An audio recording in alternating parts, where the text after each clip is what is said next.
নজরুল যখন ইন্টারিমে দায়িত্ব ছিল,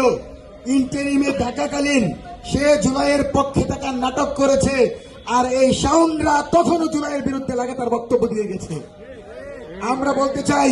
এদের পিছনে কোন এমন শক্তি জড়িত যারা দেশের বিরুদ্ধে,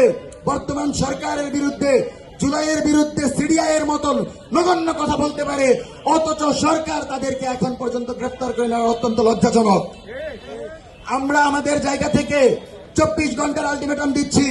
যদি তাদেরকে গ্রেফতার না করা হয় এই ধরনের শাওনদেরকে শাওয়া সিঁড়ে ফেলাইতে হবে,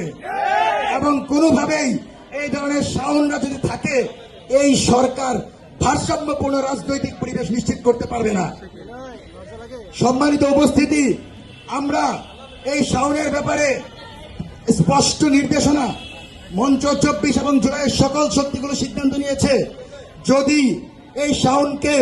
24 ঘন্টার ভিতর তারেক রহমানের সরকার গ্রেফতার না করে তার বাসার সামনে গিয়ে বাসা থেকে নামিয়ে জুলাই বিরোধী সন্ত্রাসীকে বিচারের মুখোমুখি করবো ইনশাআল্লাহ।